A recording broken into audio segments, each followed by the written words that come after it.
Every day, 17 million barrels of oil pass through the Strait of Hormuz. At its narrowest, the stretch of water is only 24 miles wide, and amid tensions over its nuclear program, Iran has threatened to mine it.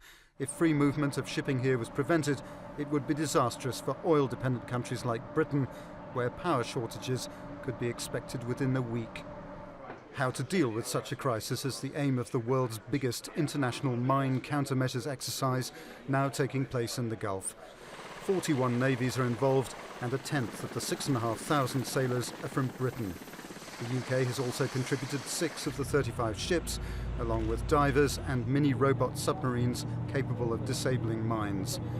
Contact there is 122. Iran is one of 60 countries with stockpiles of sea mines, but despite the threats, there's no evidence that Tehran has actually laid any in the Gulf for more than 20 years.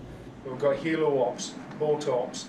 The head of the UK Mine Countermeasures Force also insists that Iran is not the target of the world's largest exercise of its kind. It's not just about seeding mines in this area, it's global. It's the ability to conduct MCM anywhere in the world, expeditionary, cold waters, warm waters. We're exercising here purely because it's a nice central hub. We've got US forces here, we've got UK forces, and to bring east and west together here is far easier than everybody going to the east or the west. So it's a central hub where the conditions are good, favourable, and ideal for doing a mine hunting exercise. The fact remains that the Gulf is an unpredictable region, and if its shipping lanes are blocked, it would threaten the world's economy. It's an exercise that in a time of defence cuts and budget restraint, 41 countries have still been prepared to invest in. Rob Olver, Forces News, Bahrain. Royal Navy Commodore Simon Ancona is the exercise commander.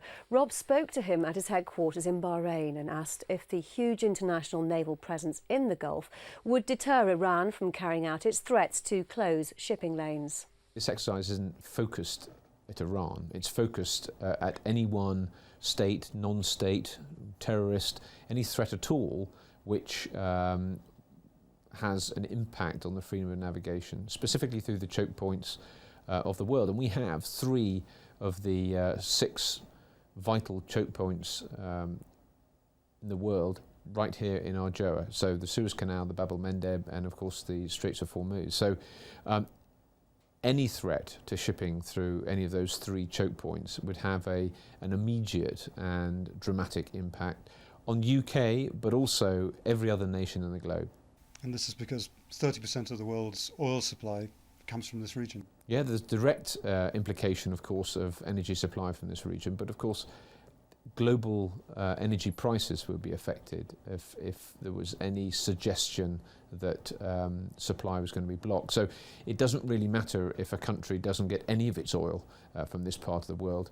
If the price per barrel goes up by $10, the price on the pump and to industry would be significantly affected. Now, RUSI, the Royal United Services Institute, is suggesting that Britain is on the verge of boosting its military presence here in this region to levels not seen in 40 years or more. I just wondered what you made of that. Yes, I mean, I saw that article. I'm not going to comment on policy per se. What I would say is our presence has been pretty steady over the years. In terms of the Royal Navy, we've been actively patrolling since 1980. We had minesweepers here in 1963. They went away in 1971. In fact, here in Bahrain, there was an HMS Jafar back in the 30s. So what we do in terms of footprint in the Middle East, I know of no specific plans to adjust those, but we have been here as a steady presence for many years. And if called upon, though, do you think that it's feasible that the Navy could boost its presence? Well, that's the thing about navies. Actually, a navy can boost its presence anywhere, and that's the versatility of maritime power.